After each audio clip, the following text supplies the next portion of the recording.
Okay, welcome everybody.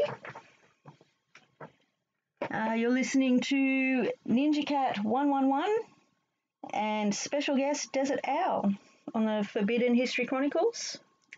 Desert has his own channel, the Forbidden History series.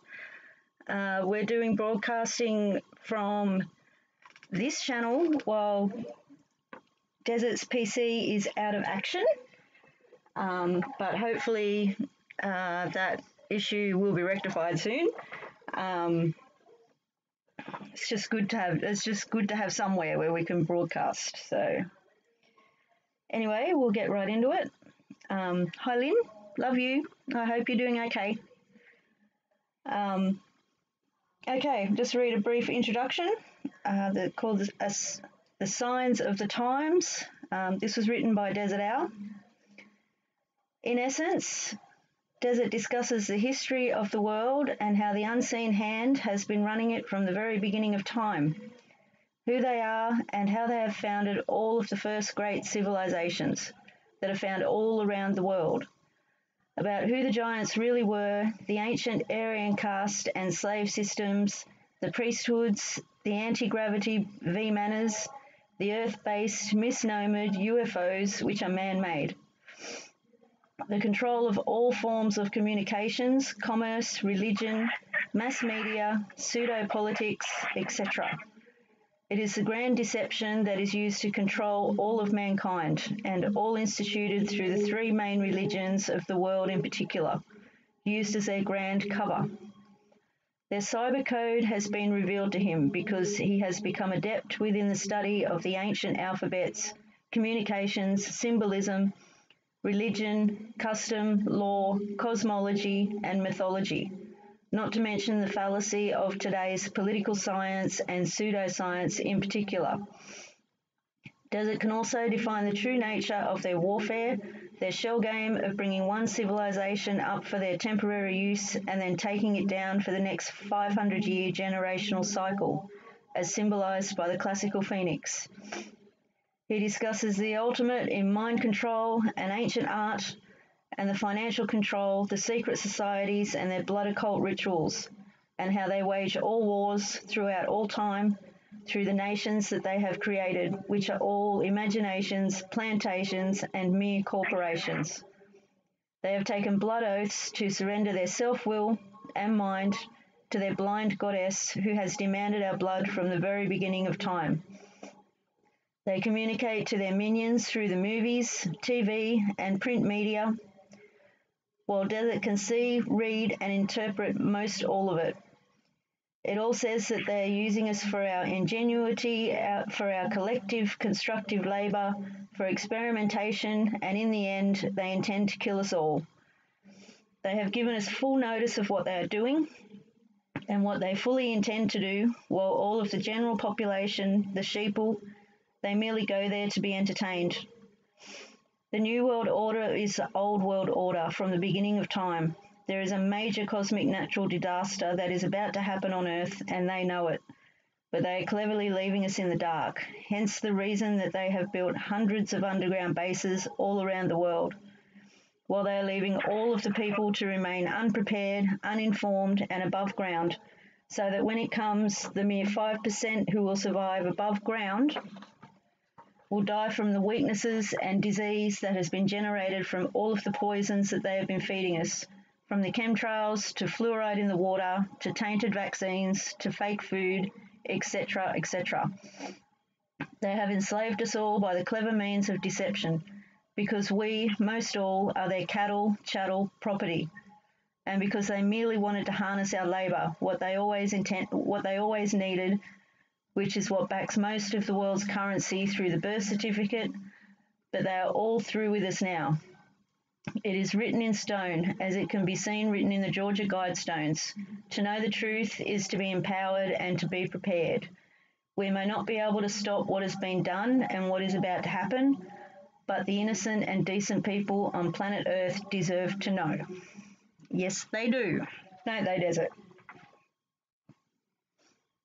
Those who care, it seems like the majority of people don't really care as long as they got their entertainment going on. And good day, g'day.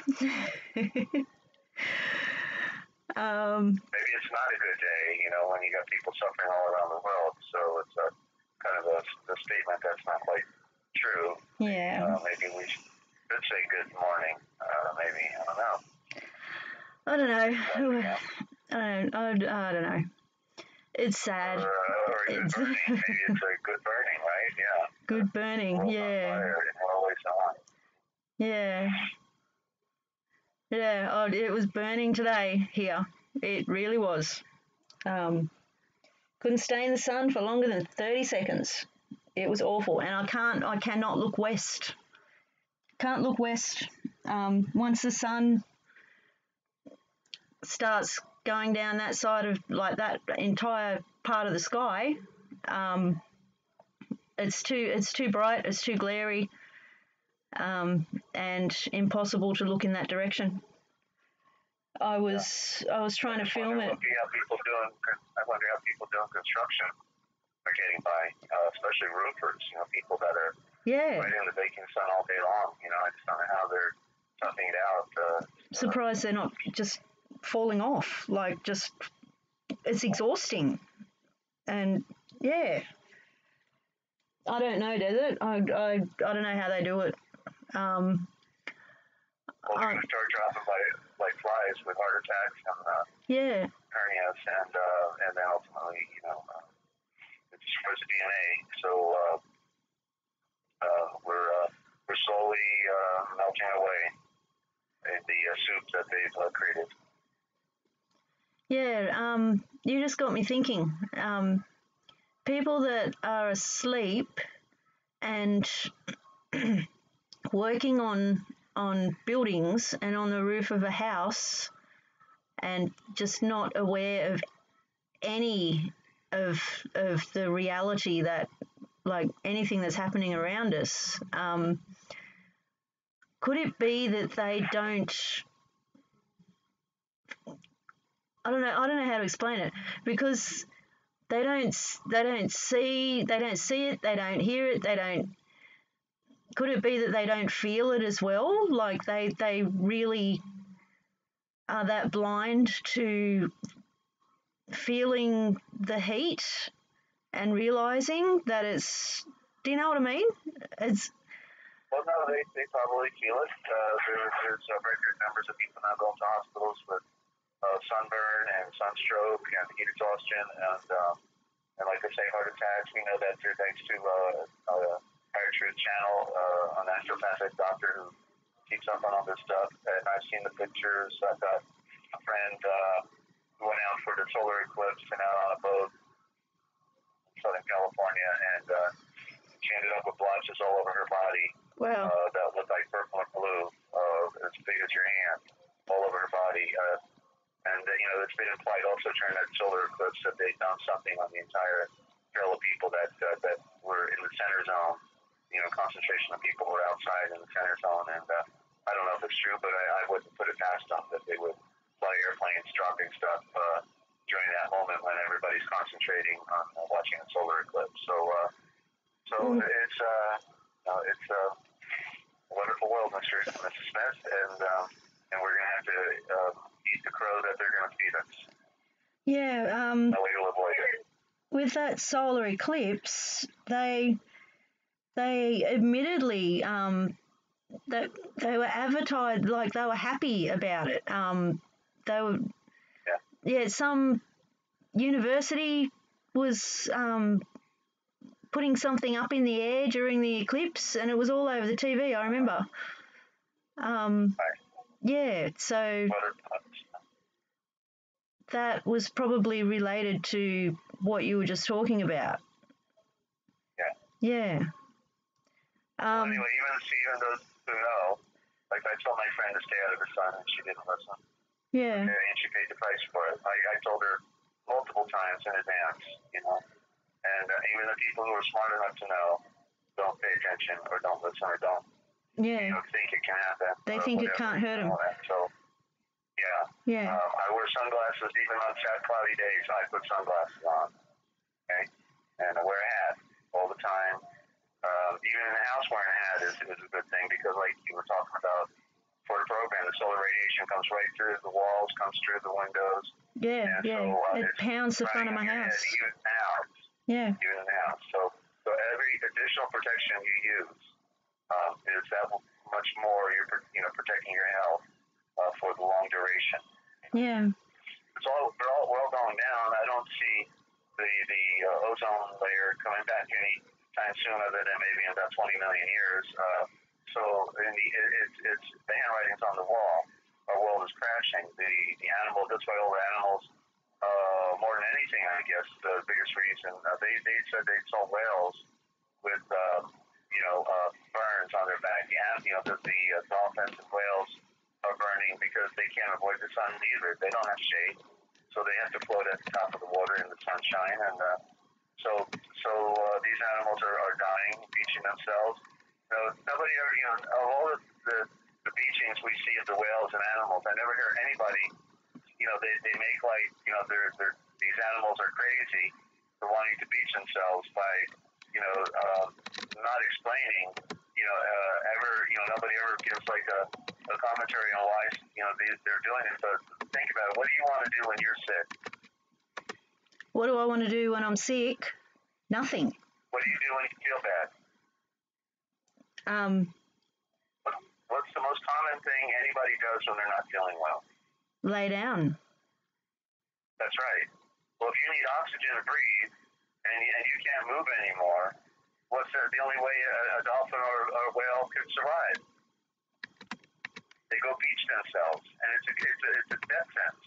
Yeah. But then they all do it together because they're family. The family, goes to the beach together, and so it's rather tragic. But I think that's really what's going on. These creatures are sick. They're not committing suicide. No. They can't swim anymore. Yeah. Yeah, I agree. Same with all the birds just falling out of the sky. I think poison is a factor because of what our sky has become. But I also think they don't get enough air. They're suffocating because of lack of oxygen in the sky, because from the chemicals taking the oxygen away, sucking the oxygen away. I'm no scientist, but I've read a few things.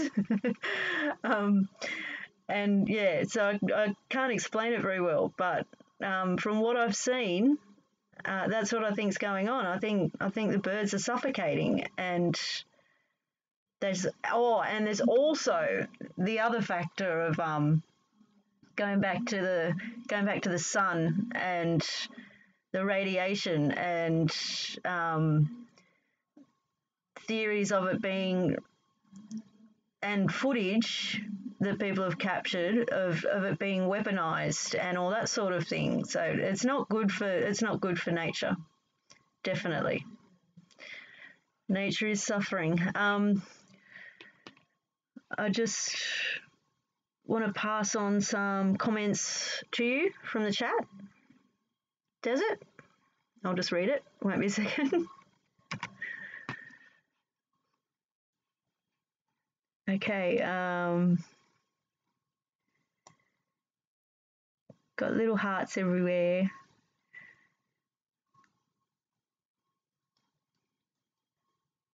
Where are we? Sound is good for both of us. We're both 10s.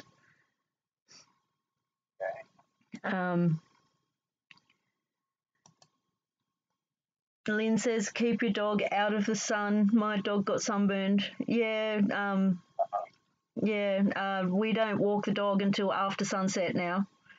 And the way I can get Mum out at that time of day, because she doesn't like going out like when it's getting dark, the only way I can get Mum out to take the dog for a walk at the moment is, our suburb is full of Christmas lights. Let's go look at the pretty lights. So, yeah. Yeah. Where there's a will, there's a way. And Take the L Devil is here. Asking you how much money do you need for your PC, to get your PC organised, unless you're figuring something out at the moment. I'm Very good. I've got it. I've got one to repair, and we're working on getting one. That I can use. So a towers. I don't know how much towers are. If we can get a refurbished one, for a deal, that might happen. So any donations are appreciated because I'm being persecuted here, and they play games. The local Masons here in Ohio, they're targeting me because I know too much and they're involved in a criminal racket, and they, for some reason, think I'm here to, expose them or something, and I'm not. So anyway, we appreciate any donations, and I have you can send anybody the documents that I've shared with you until I get back online. You can share the documents with anyone that lets you know they sent us a donation. I've not been to the PayPal yet either because I've got to figure out how to do it on the phone again. It's been a long time, and I'm not going to this technology. So, but anyway, I'm grateful that you're doing the broadcast for Yeshua. It's my life is dedicated to Yeshua, so it's his broadcast, and you're also a follower now, and therefore everybody needs to hear what nobody else is talking about, the things that nobody else is saying, because it's relevant truth.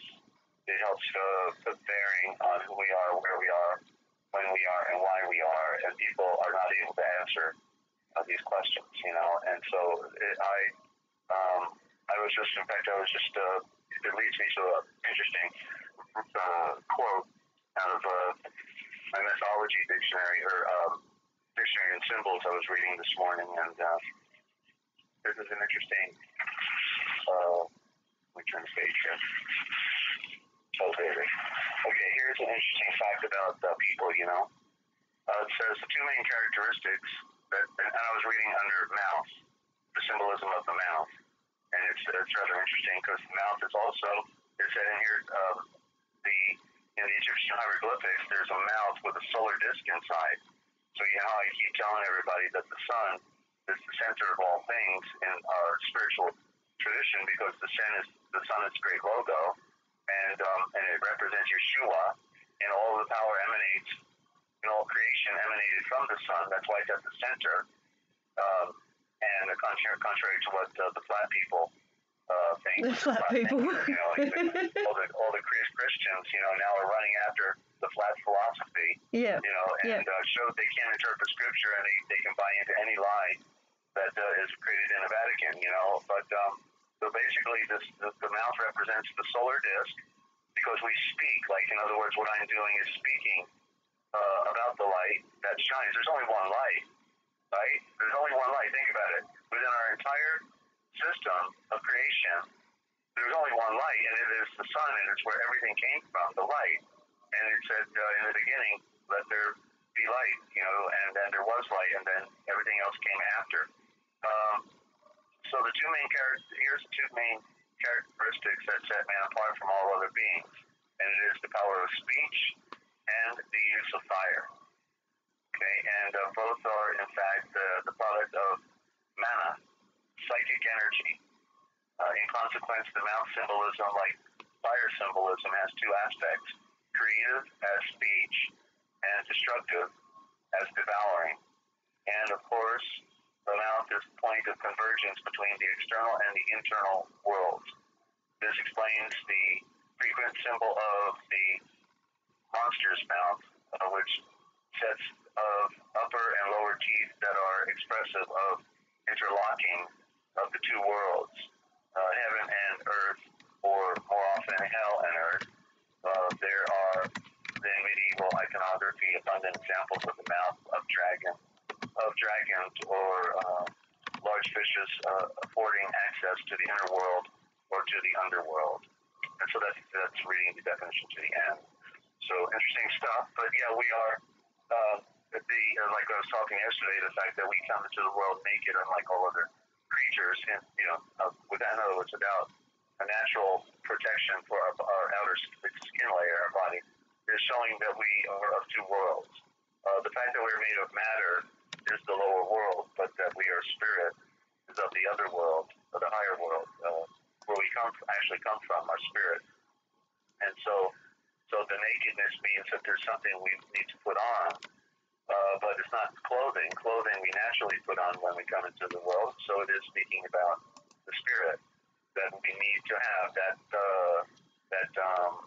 thing that is a gift that has been promised to us through the promise given to Abraham at the time when he was told to make a sacrifice of animals and split them in half. There was several sacrifices he did, and he was told to cut the animals in half.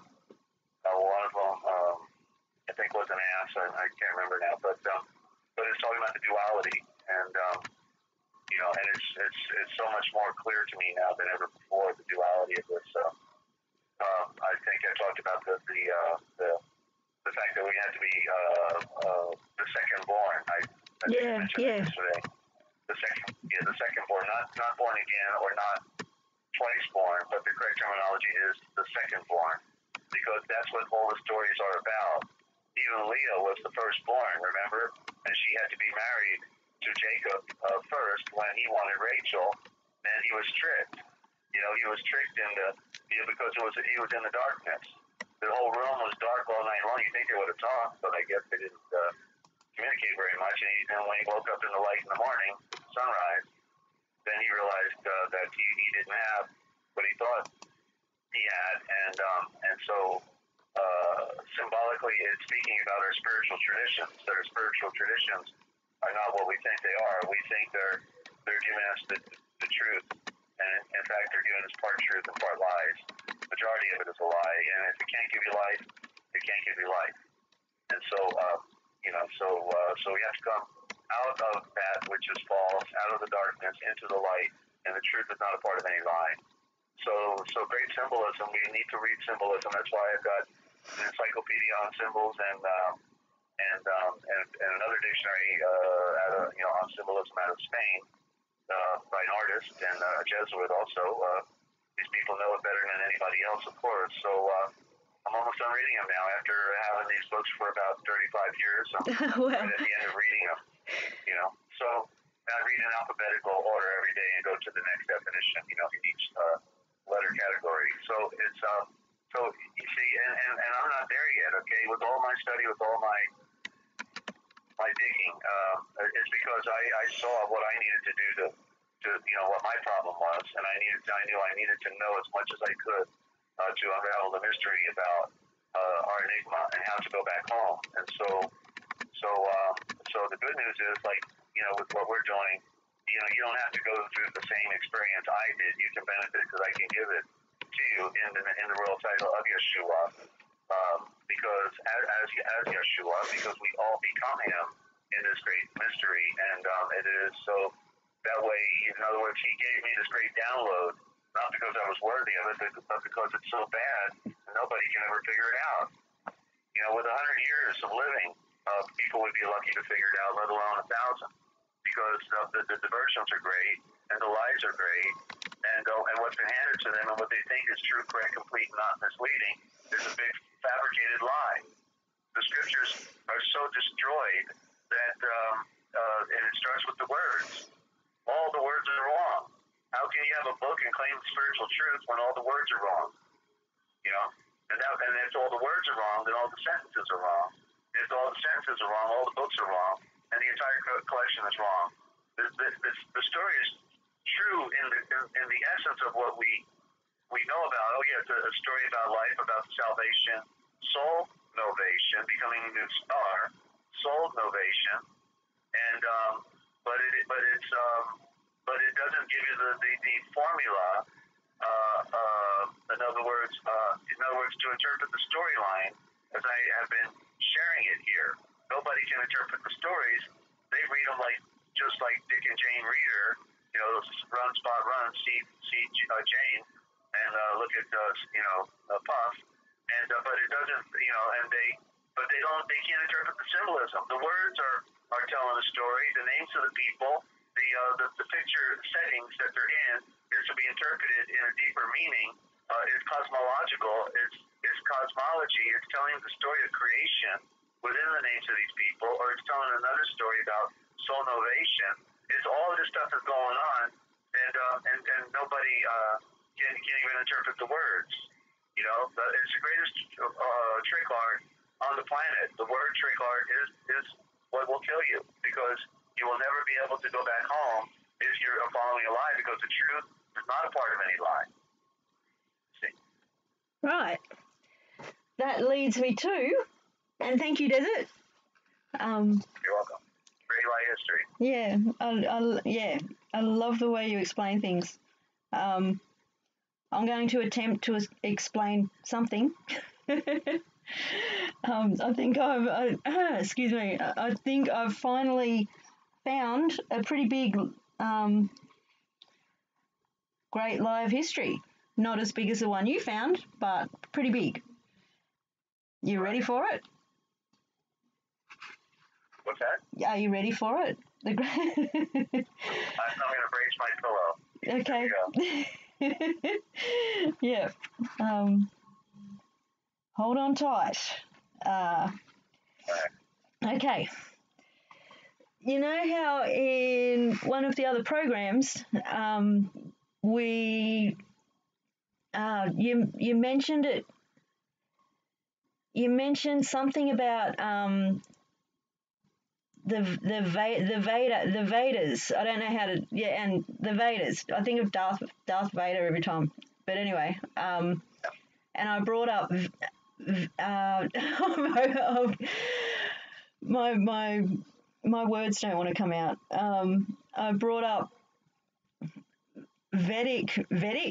I don't know how to say it. Mathematics. Vedic mathematics. Anyway, I looked into it a bit more because I brought it up the other night because I remembered seeing something about it. I don't know. Could be about 15 years ago, I guess. And didn't really look into it too much. I now know why, or I think I now know why I just skimmed across it and sort of put it to the back of my mind until now. I think I did that because it would have taken me in the wrong direction. I would have learnt something that was, it's hard to explain. I would have learnt something that was not true and not pure and been misdirected and would have not ended up here doing this program with you. Now, anyway, this mathematics is made up of 16, it has 16 formulas. The best way I can describe it is kind of like algebra, but not. It's made up of 16 formulas, and once you know the formulas, you can calculate anything. Like you can use the different formulas in your head and calculate any form of mathematics, any number, like huge numbers. Like you can calculate anything in your head without having to write it down to add and to multiply and all the rest of it. Is that using the binary code? It's just using these formulas that they found. They mentioned scripture. They found it. They had to translate stories in scripture into the numbers of these that these formulas are made up of. It's the only way I can describe it. I'll read a little bit out of what I've printed out. What I think, I'll read this first and then I'll tell you what I think. Yeah? Okay. I'll just find the right page. I have some highlighted. Let's have to find it. It comes from India, by the way. It comes from India.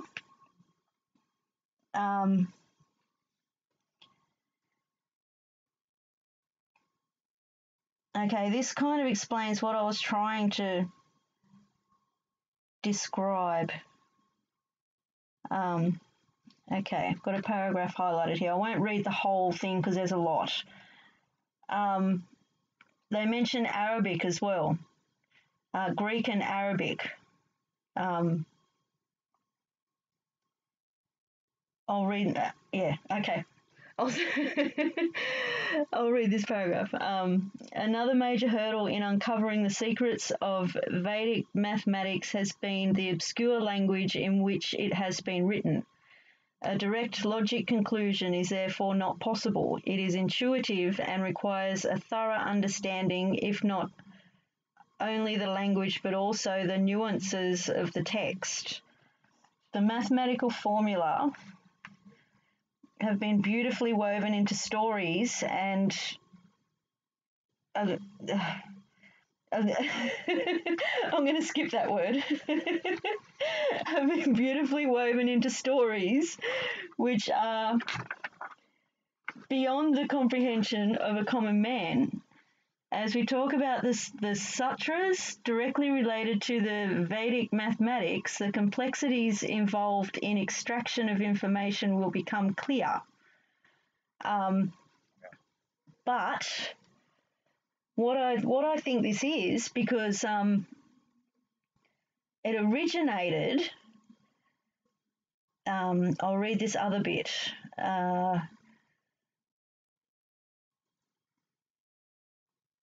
The name. This is how it started. The mathematics. This is what they used it for. Right. What you're reading is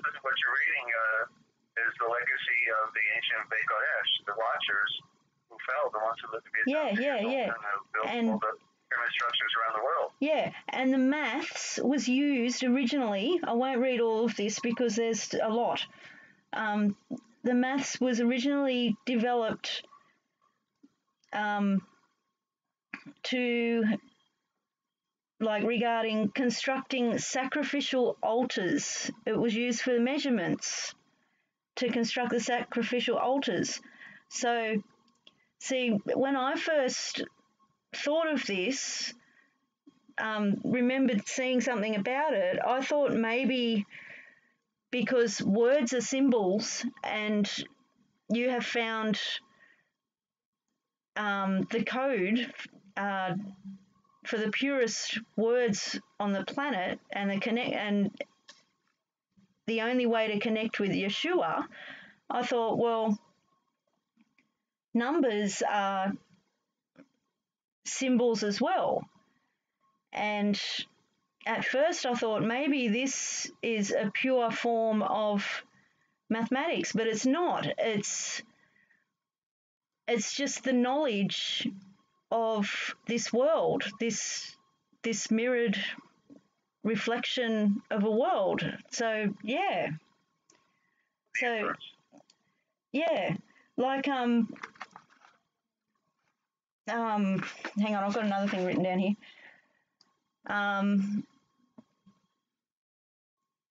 Similar to alchemy and something else called spagyrics. Lynn knows about spagyrics because she shared a video on it. It's very interesting. It's using nature and connecting with nature for healing and medicine. Spagyrics, that's what it's called. And yeah, it's really fascinating. And so it's not a way home. It's just knowledge of this world. Yeah, well, it's a way to be consciously aware of the infinite nature that's all around us. Yeah, yeah. And what else I saw was the maths that we're taught in school is the lie, because this mathematics that I have in front of me can be done you can do anything, in just you can figure it all out in your head. You can do any sum in your in your head, and the maths that we're taught in school is terrifying and complicated. Well, right, it was made that way on purpose. I have a perfect example of it because when I was I think I was like in 6th grade, and I remember being in the kitchen doing my math, and so I asked my mother to help me with it, and then she started looking at it and trying to help me, and she couldn't help me, and yet what she had was, I guess, in the general sense, called was old math, because what I was learning, they were now calling the new math, and the new math was theoretically have to be easier than the old math, and yet she couldn't even figure out the simple 6th grade math that I was working with. Yeah. Yeah. And an adult, Yeah. And also 2 times 3. Yeah. Also, it made me see so many things, like how we're told that mathematics is the universal language, and that's true and false at the same time because of the maths that we're taught in school. That's not the true universal language. It's this one that I have here. Yeah. And it boggles the mind. Yeah. Sorry. The word math for the record, math is the original word for truth. And wow. That's where we find it in the name Methuselah. Methuselah. It means at the end of time, the truth will come. The truth and peace will come is what his name means, and without looking at it more closely, but off the top of my head. So it is. That's why he lived longer than anybody else, because he was talking about the metaphor in his name and his title meant that at the end of time the truth would come and the peace would come. So that's why Matthew then, which is really Methuselah in our one of the 12 Malachim, or misnomered as apostles, wrote the Hebrew Gospel of Matthew, because he was writing the last book for the Hebrew nation of their legacy, which was the fulfillment of the coming of the Mashiach.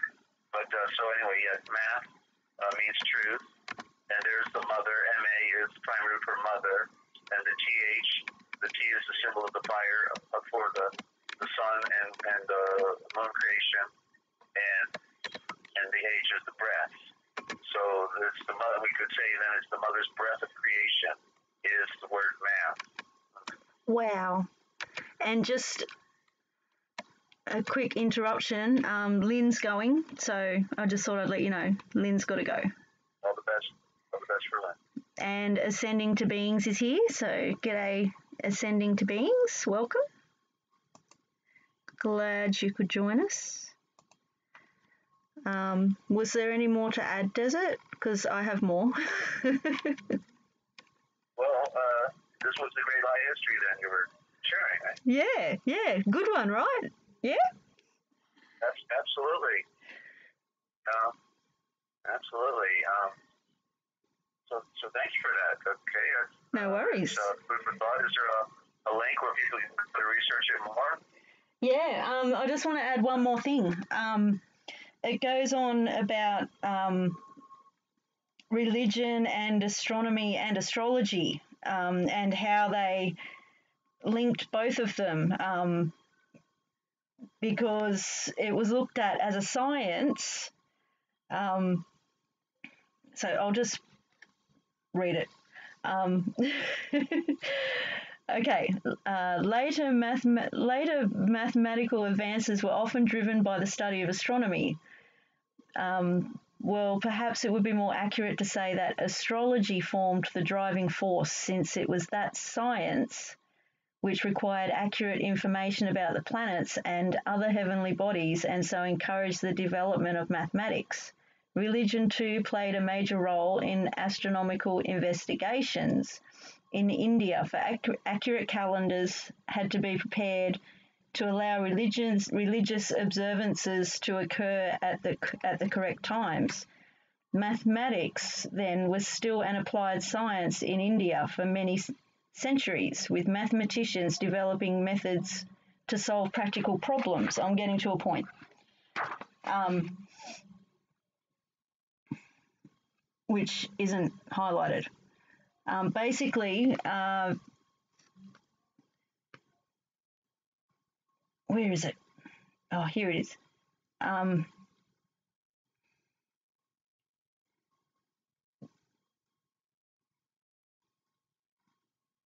Okay, I'll just move down and skip a bit. What I just read was important because mathematics was seen as separate from religion, would have been unacceptable to the general public, and more so to the Hindu pundits. Is that how you say that? Pundits? Okay. Yeah, Hindu. Yeah, of that era. This merger into Hindu gods and goddesses was an effective method to assimilate the knowledge of other civilizations. So they created gods and goddesses so that people would accept mathematics into religion, so that the religions could use the knowledge to know the cycles of the planets and everything like that, so that they could grow their food, because they look at they use the sky. Yeah, you know what I'm getting at. Yeah. Well, science and religion in the beginning were one. The priesthood were the engineers. They were the ones who had all the science. So it starts with the priesthood because they're the ones running the world. And then the governments and the organizations in front of them are simply working for the priesthood. So that's the real order. Regardless of what it's saying there, it's not going to tell the truth. Yeah, totally. Yeah. Well, anyway, this is there's heaps of free PDFs on this stuff. This one is at www.vedicmathematicsecrets.com, all one word. All you have to do is Google, pretty much Google Vedic Mathematics, VEDIC Mathematics, and it'll come up with a list of free PDFs. Like my whole first page on a Google search was all these free PDFs to look at. So yeah, it's not hard to find information on it, on the history and the formulas, and it's fascinating stuff. Anyway. Okay, very good. And so, of course, people can get the PDF then from you, or on the mathematics. Yeah, I can send it. Okay. Yeah, good deal. All right. So, where were we on the money list of topics? Just looking.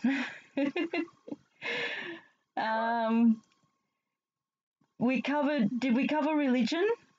I forgot to mark it off. No, we stopped at the communications, didn't we? Did we do that? There was communications, commerce, religion. All right. That's a good opener to what you were talking about with mathematics, because they were the priesthood. Of course, mathematics was their specialty. That was that is the higher form of communication, in the sense of if we want to read. Wow, Desert. Sorry, I just got to cut you off for a second. Sorry. Go ahead. Take the Old Devil says Desert just sent you 100. Wow. Oh, well, thank you. Wow. That's amazing. Thank you. Yeah, sorry, say thank you. Yeah. That's fantastic. Yeah, and when I get back online, also I will send you, some additional Thank you. It's okay. Some of the work that we're Wow. doing. We're about to ramp up the. Yeah, I'll send some PDFs. Yeah, I'll send some PDFs off as well. Yeah, in the meantime, get with Ninja on what she's got from us, and she'll forward it to you. Yeah, that's fantastic. Okay, so yeah, so okay, where was I going? I don't know. Sorry. The math is the ultimate form of communication, and if you remember me talking about what's misnomered as the Giza pyramid, which is the Gazar pyramid, the Gazar, which means the G is the symbol of the sun, and the AY is the eye, and then the Zar of a star. So it's the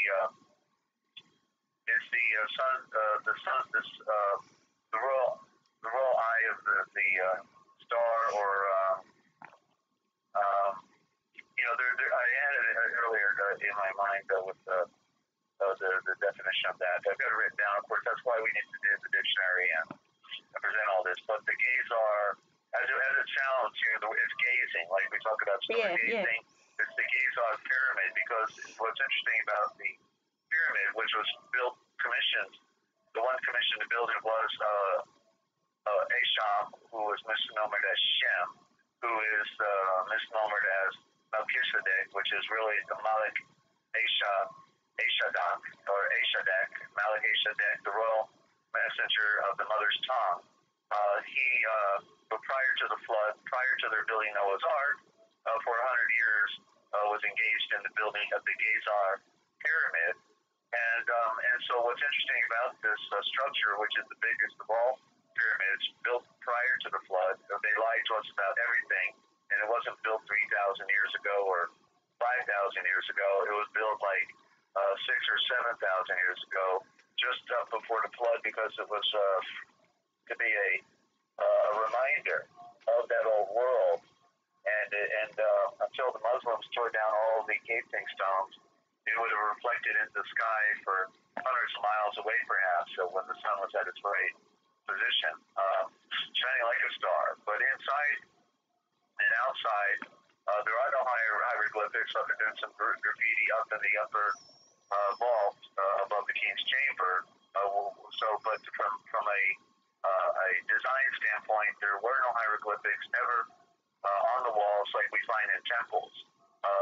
The only thing that's unique about this pyramid is the fact that its entire design expresses all of the dimensions from the circumference of the world, the circumference of the Earth, the distance around the Earth at its equator, the distance between Sun and Earth, and the distance between Moon and Earth, the circumference of the Moon. All of these things are put in the dimensions of the pyramid, and it's not a four-sided pyramid. There's a crease down each of the four sides of the pyramid. There's a crease, meaning that each of the four sides are indented, going in towards the center half of each side, which therefore makes it absolutely the most intricate and impossible to build, complicated form of construction that there's ever been on the planet. And yet even the guys who woke up that are trying to debunk mainstream are still saying it only took 20 years to build it, but we have it in our recorded history, in our scriptures, that it was Shem, Asham, who was commissioned to build it prior to the flood, and it took 100 years. Even in Herodotus, actually, it said that the Hyksos king. Now it's interesting because the tribe of Judah, or the tribe of Abraham and his sons with Jacob, were called Hyksos when they came into Goshen and lived there because of the famine that was incurring. And so they were, and Hyksos means the shepherd kings, or more correctly, the Ashaph Maliks. The Ashaph Maliks were the shepherd kings, meaning they were a royal race. They were regarded as a royal Aryan race, coming through Abraham, coming through Noah, coming through Enoch, and all the way back to Adam. And so So the thing that's interesting is that in Herodotus, the great historian, who he said that prior to the flood, that there was a tribe of people who came in and shut down the temples in Medzar, correctly. Medzar, not Egypt. It was never called Egypt. That's another one of the big lies, where Egypt is only 350 years old when we got the King James version. But so in came a tribe of people called the Hyksos, were the shepherd kings. Shepherd having a double meaning. Maybe they were to shepherd the people of the world towards truth about our history and our life. But also they were also nomadic in that sense, we can say probably, although they didn't need that with the knowledge that they had. But they wanted, of course, to have their own commerce and within their own community, and not to have to engage like the children of Cain, which was they were forbidden at that time. And so it says in Herodotus that in came a tribe of people called the Hyksos, and they never had to disengage their sword, and literally that the leader shut down the temples for 100 years, and then they went on to building the great monument of the Dezert-Owl pyramid. And so it's interesting because that's exactly what it said about Melchizedek. It said that literally he conquered all of his enemies that were around him and never unsheathed his sword. It says it in the scriptures. Wow. And so I can imagine that one of the reasons he didn't need to unsheath his sword, and by the way, this was Yeshua incarnate, Melchizedek, Sham, incorrectly Shem, was none other than Yeshua himself incarnate in flesh and blood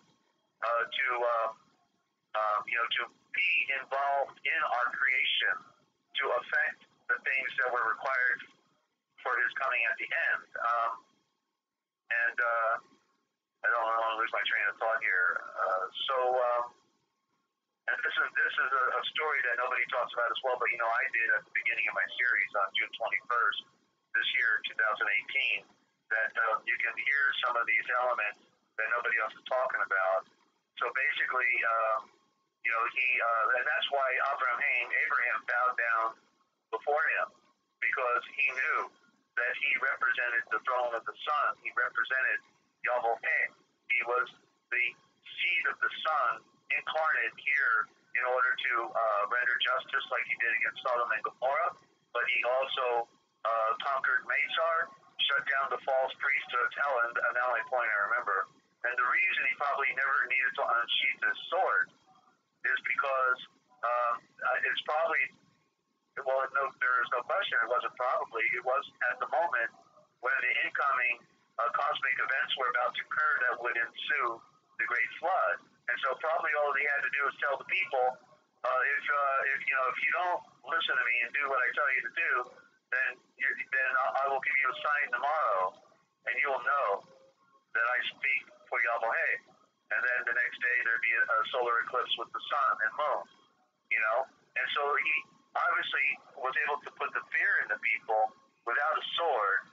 And so naturally, since he was the one who made all things, incarnate in Melchizedek, Yahweh had given him the orders and telling him what to do, just like Yeshua, the same archetype, the same thing. Therefore, the people were astonished at the cosmic events that were occurring before them, that he was in full control of, because he knew everything through the mathematics, of course, is the foundation of all of this engineering by Yahweh for all of creation, for everything that occurs. We know that timing is everything. His timing is so exact, so perfect, so fantastic, it blows our minds. So literally, for 100 years, they built the Dezert pyramid and in the Grand Hall, as Raymond Catt pointed out, in the Grand Hall chamber, going up to the King's Chamber, the Grand Hallway. He says the timeline of our history from our creation to the end of the world, which was when Yeshua came back from the dead, after he said it is finished, was given to us in inches. Each year represented 1 inch within the timeline in the Grand Hall. And and so it points also to Yeshua and the end of the world, because the world ended back then metaphysically, because now everybody's in the outer darkness. We're just weeping and gnashing of teeth, perpetual war.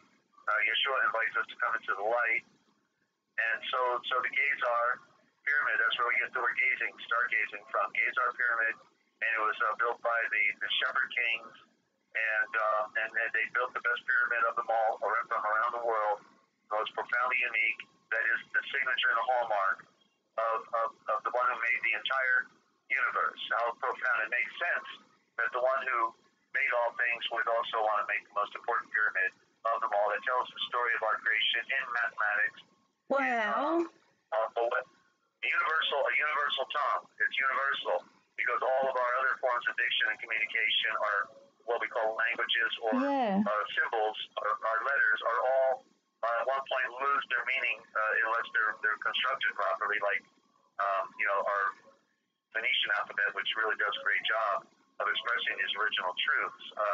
But all the other, like the demotic type of script from the Pseudo-Sanskrit to the Syriac they use today, or the Arabic, it's all demotic and therefore impossible for average mind to even want to have to learn it, let alone to know it. So that's what's going on. The Father of Light is involved with everything that goes on with us. He can be in you, and you can be in Him through the great mystery. And He's fully interactive, always has been. And just as He was the Gabriel, which means giver of light, Gabriel, and the message He gave to everybody, He said, "Hail Mary." What He really was saying was, "Rise, Mary, and be healed by the light." She was the first one being offered to be transformed by the light of the giver of light, Yeshua. Gabriel was His incarnation, and but they don't talk about that either. And yet, it's all in the words, So there is a duality of priesthoods. We have the true line, the true Aryan line that came through Enoch, Abraham, Noah, Asham, Shem, and then there was the false one that broke away. The watchers of Achoresh that fell, and they created the citadel called Meiton, falsely called Egypt. And Egypt is a code that means return. It's the number 8 in code, and 8 is the number of return, because these occultists that are secretly running our world intend to keep everything under their control and in their power. And so that's another part of the great mystery, story for another day. But anyway, that's the essence of the priesthood. They knew that, whereas it says in the ancient Vedic writings, and also in the lost scriptures, that is the Aquarian Gospel, which is really the original Gospel. It says in there that the Aryan class that came down from the mountain and wanted to conquer the world and enslave everybody, said that the white race knows too much and is too smart, and therefore need not work, and needs to be about the business of our spirituality, because if they would not maintain focus on the cosmos, then the cosmos would collapse.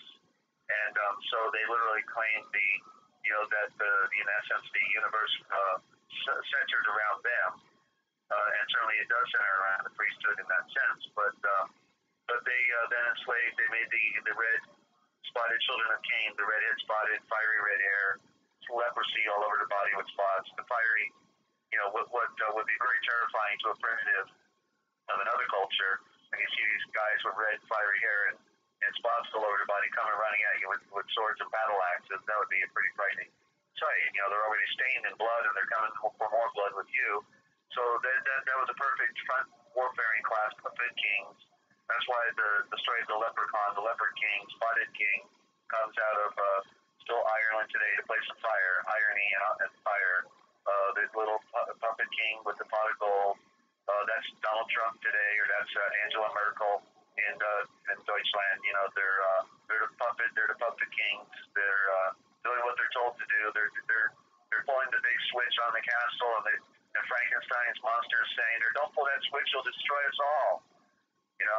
And or no, it was Frankenstein who was pulling the switch, because he knew this world stank, and wanted to destroy castles. So anyway, I'm getting off the track here, but it's fascinating, Desert. Keep going.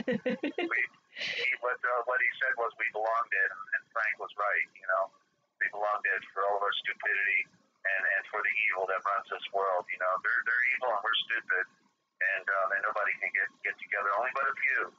As it says, few are saved, and only few are going to make it out of this world alive because people are too busy playing games and being on the merry-go-round, thinking everything's okay, and I just got to pull a few rings and I'll get the prize.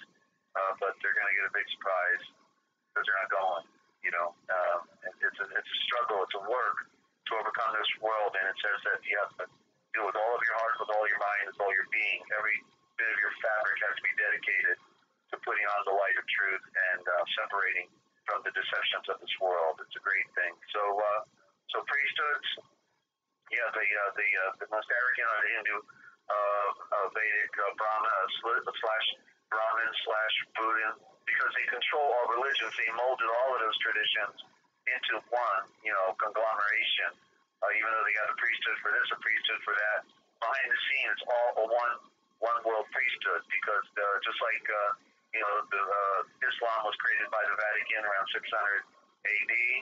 And so just like the Book of Mormon is a fabrication, the Quran is a fabrication, all of these, in the 1800s, they were creating all different forms of Christianity, Christian Scientology, Seventh-day Adventism. Well, that guy was wrong, He said the world was going to end on a certain date. Didn't happen. All the people starved that winter because they didn't plant their crops. That was the first out the gate with Seventh-day Adventists, and still they're going strong today. It makes you wonder why, when it was based upon a lie. And then, of course, Catholicism, the best of them all, the grand beast system that burned men and women at the stake, I think about 50 million of them or so, over about a 1,000-year period or more in Europe, and yet still people want to be good Catholics. I can't figure that one out. What happened to their history? What happened to their brains? It's all because it's all occultism that keeps it going. That's the occultic. That's the secret priesthood. There's no etymology for the word dog. Because I was just reading that again just the other day, and it reminded me that I forgot that. And there is no etymology for dog, and yet when you spell dog backwards, it's God. And of course, God, there's no direct etymology on God going back to the Aramaic either. How come we don't use Elohim or Elahe or Alahe or Yahweh? How come we don't use these terms?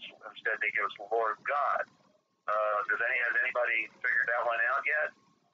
That they took away all your original words, and therefore you're following a false tradition based on paganism and pagan terminology, and letting the Hindu priest run our world still, because it's all designed by the Hindus, of course. They're the ones behind the scene. So I rambled on, I guess, enough. You want to jump in? Anybody got a comment or question up there? Yeah. Wow. No, I was listening. I was listening to every word, Desert. Yeah. Well, it's a big story. I enjoy your ramblings. Okay. We can go back on this and start at the beginning and do the Chronicles correctly. We're just doing summaries right now with going through it. So, we can go back on all this. Yeah. I've just... Because I keep forgetting, you need to put a number on your Chronicles. So at the end of the Chronicles, after the word Chronicles, put a number sequence on each of these programs. That way people can more easily remember them, okay? Oh, yeah, okay. Yep. Thank you. I should have seen... No, I should have been doing that just from seeing yours. Yeah. On your channel. Yeah. Thank you. Thanks for the tip. Yeah, I'll put it at the end. Mine do mine at the beginning, but do yours at the end because it fits perfectly. Chronicle number, Yeah. Cool. You can start with 101 if you want, if it feels better, Cool. I've just been looking. Psychological anyway, isn't it? Yeah. Yes, Desert. I've just. You can start with 1,000 if it feels better. Go ahead. Okay, some of that Vedic mathematics. Yeah, I'm just looking at the chat. Yeah. Wait, hold on, I just want to hear the word Vedic. Vedic. Vedic. It's the diction of the V. The V is the mother. Okay. Okay. Just saw that. Yeah. Thank you. No, I love how you like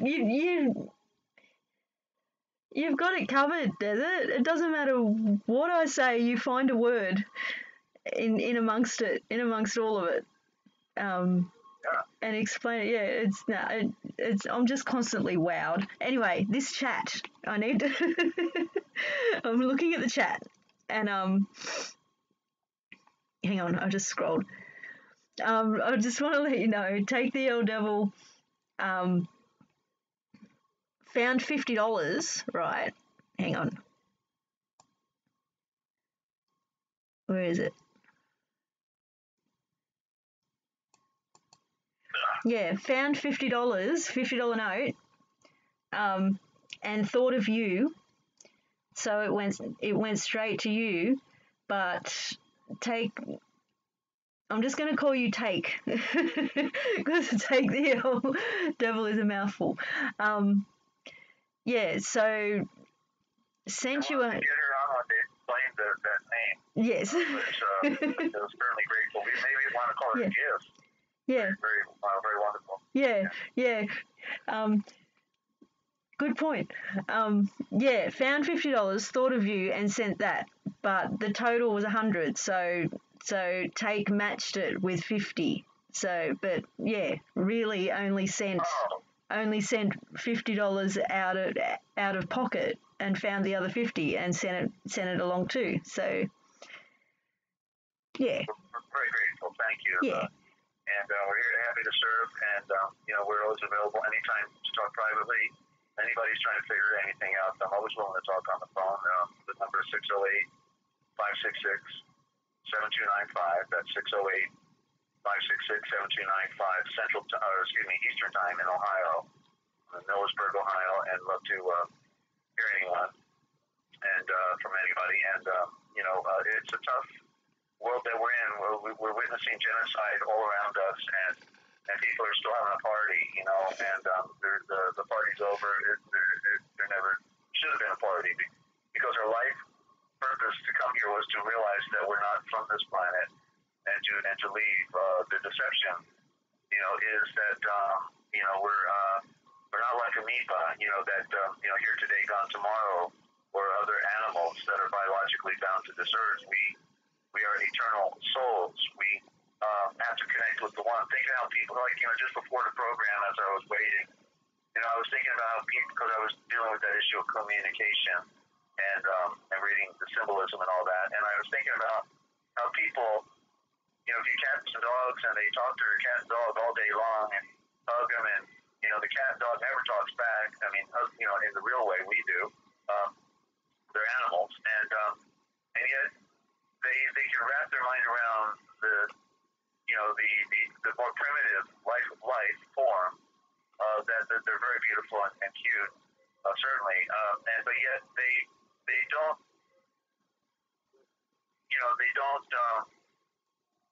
and we're all at fault. It's not like I'm exclusive, because I was there as well. But at one point I finally saw the light proper, and but the whole thing about communicating with the one who made the universe. If we were going to be hugging and kissing anybody, we want to be hugging and holding on to the spirit of the one who made the universe, and learning how to communicate with him. Because there was not a he in the true sense, because it is where the androgyny, he is androgynous. All of life comes out. The division of male female came out of Yahweh. Therefore, Yahweh is not male nor female, but is all power for all of life, non-ending, because that is the hallmark. Like the man and woman comes together, but they can't have children by themselves. A male female come together, then you have life. And so that's the symbolism showing us that the male female connection as a whole then creates the symbolism of Yahweh, that the woman came out of the side of the man. That's why she's a little smaller, because because that which creates cannot create something greater than itself, only smaller than itself. And so there's the symbolism again. But so the communication that is going on with the one is through symbolism. We have to be able to read the image, just like it said, in the beginning there was two trees, tree of life, tree of knowledge. There was a serpent, and there's fruit. But it's not talking about a real physical tree. It's not talking about a real apple or a peach or a pear or a fig, and it's not a real snake. None of those pictures are true, correct, and complete, and for all practical purposes, it's misleading by the priesthood because they've corrupted all of our scriptures. So we've got to learn the meaning of the symbol, and once we get the picture, it's like, bingo. Yeah. The light bulb goes off, and you're never going to forget it once you get the picture. Yeah. That's what happened. That's what we have to strive for. Yeah. Being able to interpret his higher Attic diction, the higher form of communication, which is based on symbol. You said earlier that words are symbols, but you misspoke because the words are made up of symbols. The symbols are letters. Yeah, okay, you know what I meant, but yeah, I said it wrong. But they now qualify as figures of speech because it was saying in a book somewhere, and I said, wait a minute, figures of speech, that's what letters are. Figures of speech. And then when you combine them together, you get greater figures of speech, ideas, thought, higher thought, combination of symbol. And so anyway, so to communicate with the one who made the universe is the greatest experience. He has been communicating with me all my life in spite of myself. And it's only because every now and then this idea about what they call the prophet, what I call the navigator, is he has to grab somebody by the scruff of the neck and says, hey, I'm going to use you, by the way. I don't care whether you like it or not. You're going to deal with it.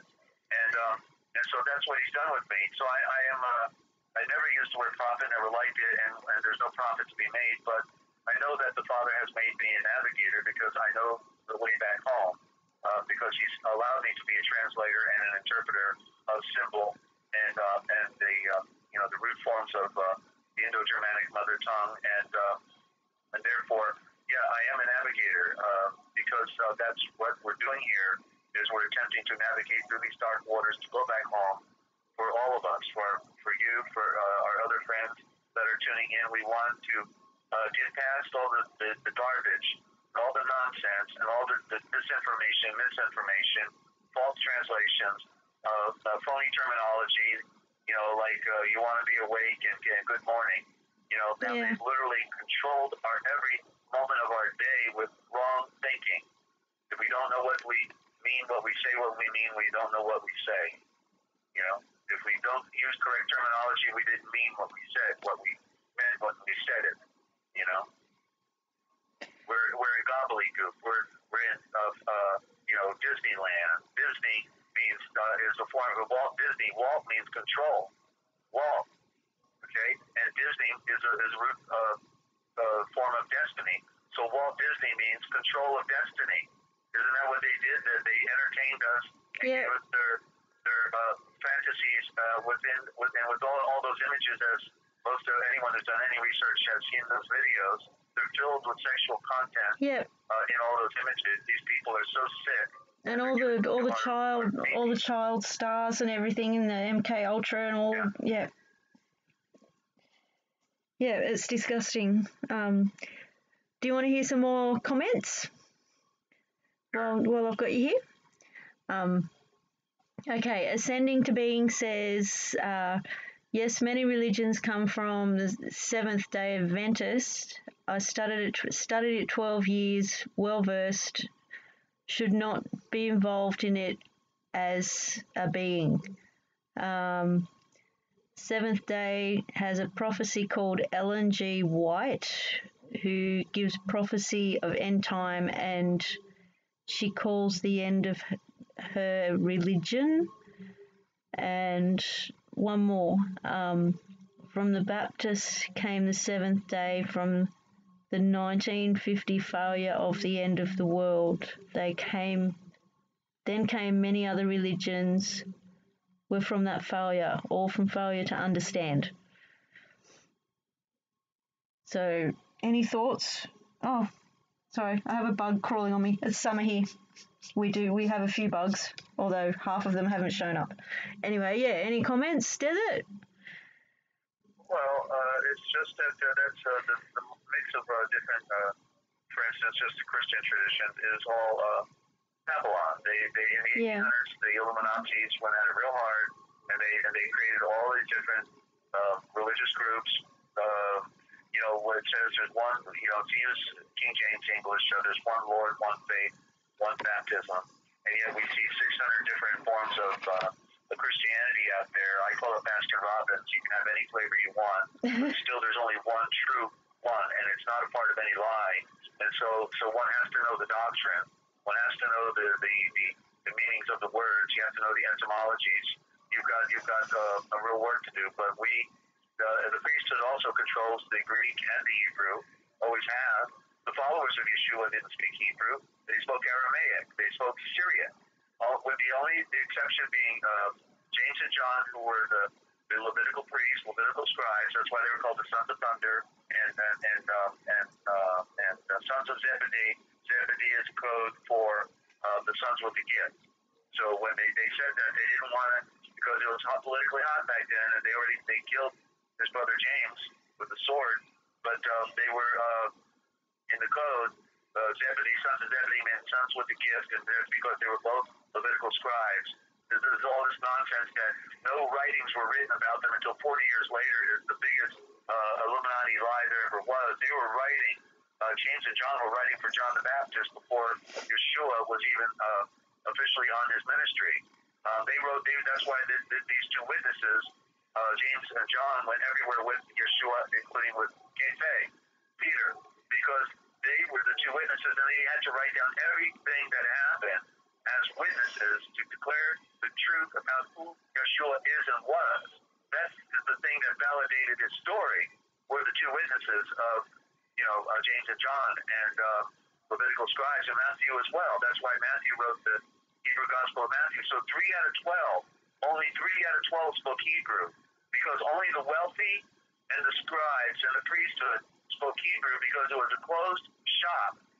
They wanted the people ignorant, and so Syriac Aramaic, the Western Aramaic, then in Kurdistan is the Eastern Aramaic. They still speak the same, Aramaic Yeshua spoke 2,000 years ago. But the end of the world came.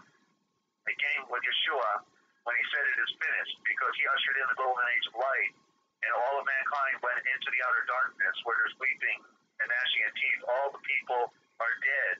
How are they dead? They're dead in darkness and blindness, which means sin and trespasses. They are dead, spiritually dead. That's the first death. The second death is when you go to the grave. I'm sure you remember that terminology about the second death. Well, the first death is spiritual. When Adam was told that if you do this thing, you will die, well, did he die when he did that thing? Did he go to the grave when he ate the forbidden fruit? Did he go to the grave? No. Then how did he die? How did he die? Well, you say he was told that if you do this thing, you will die. So how did he die? He didn't go into the grave. He fell. He fell spiritually. But he died? No. Spiritually. Yeah. He died the first death. Yeah. The first death is a disconnection from the one who made all things. A total disconnection. Therefore, an alien, a foreigner, to the royal throne of the sun, to the royal house, to the estate where everything came from. Everything came from the light. We have to go back to the light. So everyone's in the outer darkness. It said in the old world that Yahweh tolerated sin. He tolerated blindness, but he says now no longer. I command everyone to rebreathe with the breath of a star. It said repent. He commands everyone to repent. It means to rebreathe with the breath of a star, to become stars in the darkness, to come out of the darkness into the light. And so all these traditions are So that's what Enoch was talking about. At the end of the world, then the Mashiach would come. It's in Enoch. So the end of the world. And that's why in Hebrews, was it 9:26, I think it is, it says, and then at the end of the world, even in the King James, at the end of the world, he came. Because otherwise you would have had to come over and over and over to be a sacrifice. But once, at the end of the world, he came. You see, so this age that we're in now, that Yeshua ushered in with the truth about who he is and about who we are and about how we can go back home, was still eclipsed. The golden age of light was still eclipsed within that first 100 years by the occult, secret societies, and government and religion, the government religion, which ultimately was in its prime ushering in with Constantine in Constantinople, Turkey, when they split the Roman Empire, because Rome was now going to become a religious state, and they made the Eastern Empire the political state. It was just another trick and a trap and a trade, and the way they do things. So we have a duality going on. We have two worlds here right now. We have the darkness, we have the light, but we have to choose. We can't have both, one or the other. You can't have a little light and a little darkness. It's like saying I'm a little pregnant. You're either pregnant or you're not pregnant. And so it's the same thing. Either you're in the light and you're separated from darkness, you're separated from the things of the world, or you're just lying to yourself. So you can know the truth by separating from the darkness, by separating, your eyes are open, and then you can see clearly, and then you'll know about these false traditions, and even the words will start opening up to you, especially if you tune in. And you get samples of our work, because Yeshua, his light is flowing, and it's because it's so bad. His grace is so great because it is so bad. They're destroying our world now. We know we're at the end. And so naturally you would open up the floodgate of knowledge to help those that really do care, that do deserve to know the truth and to go back home. So got a little time and a long way to go, Ninja. Wow. And ditto to all of that. Yeah. well said, Desert. I was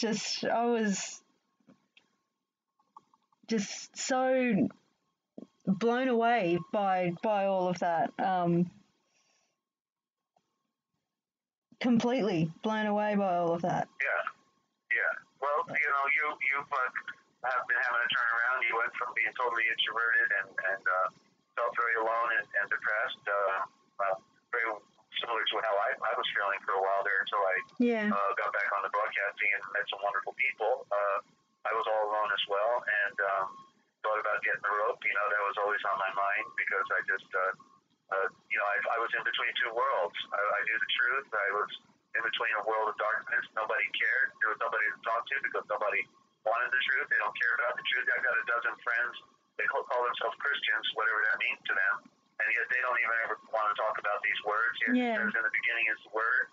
In the beginning is the word. In the beginning is the word. Oh, so then maybe you should care about words if in the beginning is the word, and the word is Yahweh, and the word was Yahweh. So in the beginning is the word, and I have friends that I show the real original words. They get past the priesthood, get past the Greek and the Hebrew, which is controlled by man, and get back to the original thought, the Indo-Germanic that was breathed into Adam, and still they don't care. Who are they fooling? They're not fooling me. I get it, but they don't. And it's tragic, because my friends I have are wonderful people. They have big hearts, and they're always doing nice things for other people, but they've been captured in their psychology, in their mind, by thinking that you can follow a pagan tradition. That's why Israel was dissolved in 730 BC. Israel was dissolved forever, and yet they're still pretending there's an Israel that exists. And it was originally Israel, not Israel. And yet, and so they were destroyed because they followed paganism. And my dear friends, the few that I have, are all following a pagan tradition. Pagan words: Jesus Christ, Zeus, Krishna, Jehovah, who is Jupiter, Joe, instead of Yahweh. So the God, the Pope, and his dogs are the priesthood, and the Freemasons that obey, they do the bidding of their master. God is dogs in reverse, and priesthood. It's amazing how they're too busy watching the boob tube, and they don't get the picture of how important it is to define all things. It said rightly divide the word. Well, if you have to rightly divide the word, then you got to add it back up, and that's what the word read means. Read means re-add. I got that in a dictionary from about 500 years ago. Re-add the riddle, the guy said in the definition. That's what the word read means. Re-add the riddle. History is Welsh. It means silent story. We can also hear the word hiss. Hiss, the serpent. Silent story of the serpent that nobody's talking about, but we talk about right here. Maybe we should wind it down now. Okay. Wow, Desert. This has been amazing. It really has. Many more to come. Okay, we'll wind it down. Yeah, well, and you're on the journey, and I'm just glad to know that other people are getting it. And, and doing everything in their life to reach up, because we got to reach real hard. Yeah. Real long reach. Yeah, it's definitely the time to turn inwards, because remember, I just want to emphasize, it's not knowledge. Knowledge is a savior. In other words, you have to go to the tree of knowledge before you can eat the fruit of the tree of life. But it's not like everybody has to know the depth of what has been given to me. The depth of what has been given to me has been to share with everybody in order to strike them right between the eyes and to help wake them up. But it's really about the heart. Yeah. It's more, the heart is more important than the head, because if your heart is pure, if your thoughts are pure, and you do everything to serve Yeshua and his creation, then you don't have to know half of what I know. You don't have to know 10% of what I've learned. I had to learn this in order to be able to convey the message of to get people to see clearly what I am saying has great substance behind it. But it's about the heart. You just go on the journey of knowledge. It does, but our time is, you can't learn all the things that I've learned. It's not possible, because the time is so short. I've got near 50 years now of study, and it was because I was so empty from what my parents didn't do for me. They hatched me. I was a free range chicken. I learned everything I knew from my buddies at school, and that was all wrong. They were all jerks and stupid too. And all we did was drink in the woods or smoke pot, and had a party, and then. But by the time I was in 10th grade, I realized my teachers didn't love me.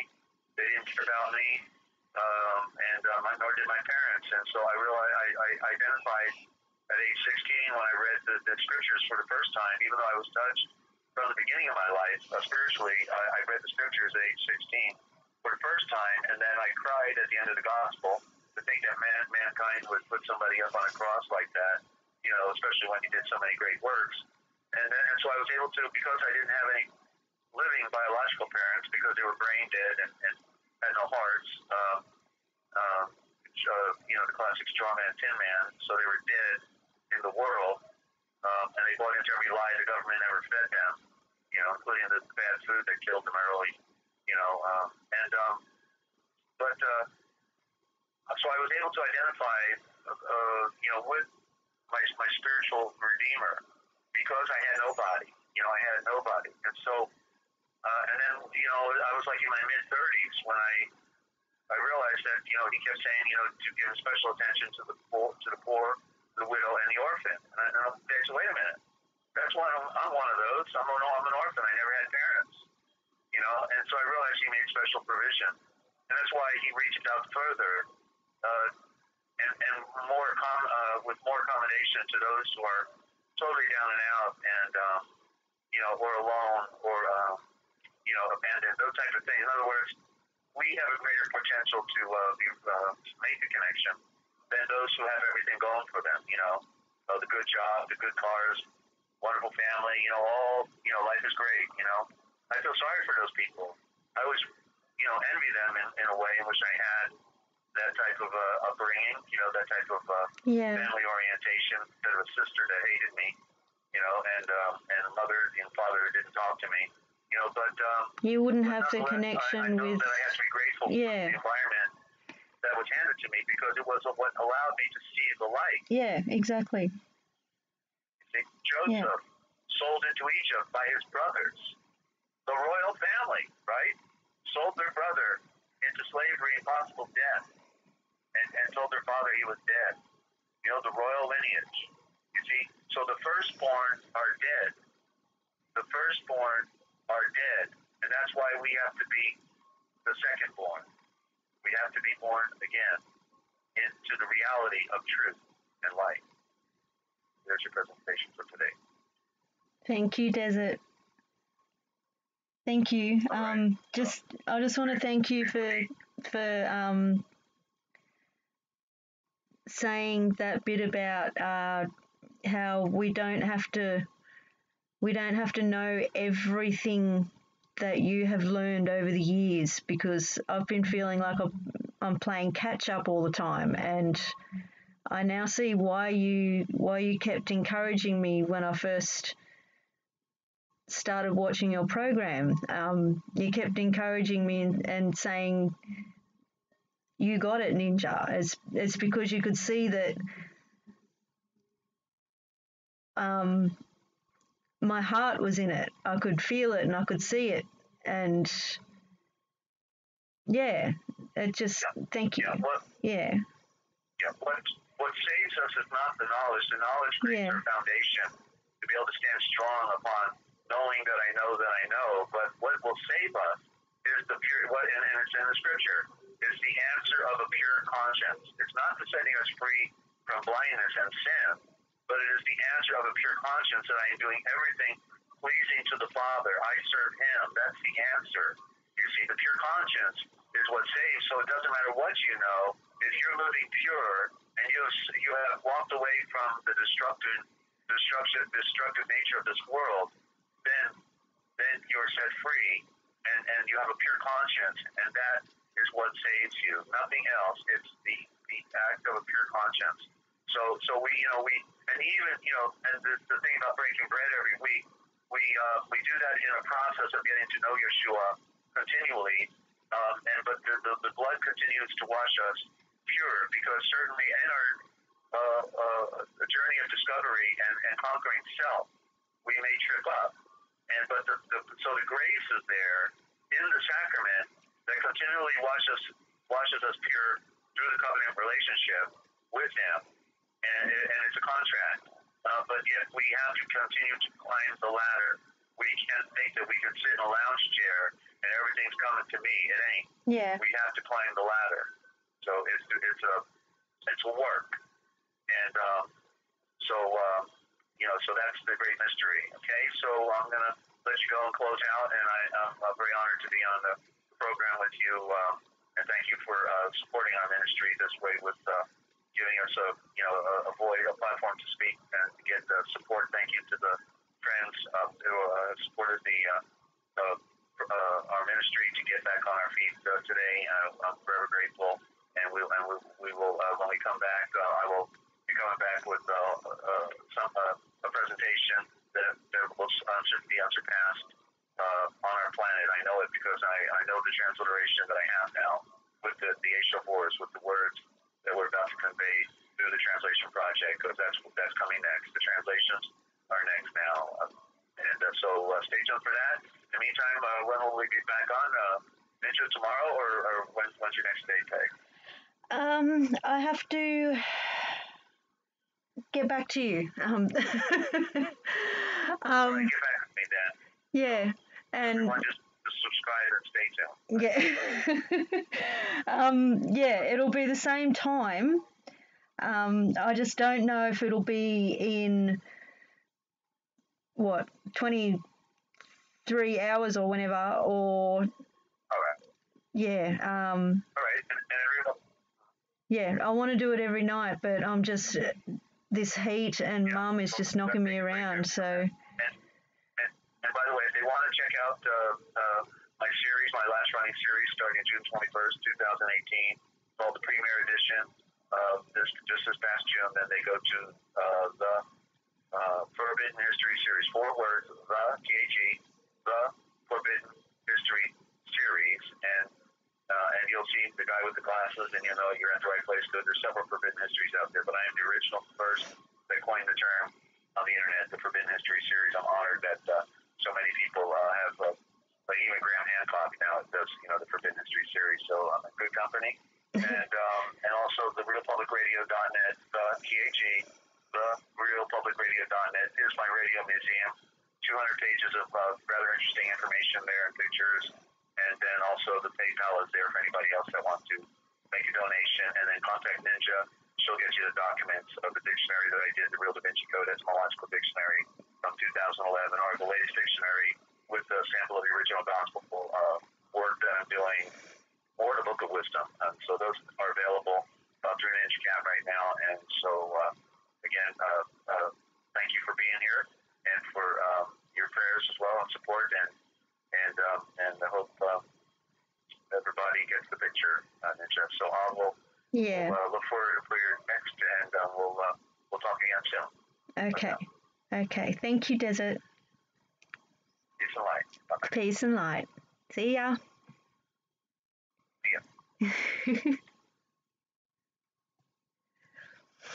Okay, and that was Dezert-Owl. That was amazing. This was the best one so far, I think, and it's only going to get better because Desert has the best. It's like after 3 a.m. I'm a bit tired and very wowed. But yeah, the best and most important message to tell everybody. Most important. Okay, I'm going to wind things down. So stay tuned. All the links and contact details are in the description. It's all there. And I want to thank everyone for hanging around and listening. And hopefully we'll be back on same time tomorrow night here in Australia, morning, I think it's in the morning in the US, or yeah, either in 1 or 2 days. I'll just have to see how we go. Okay, but it's a regular thing here until Desert gets his PC up and running. All right, love you guys. Be safe. And I'll see you later.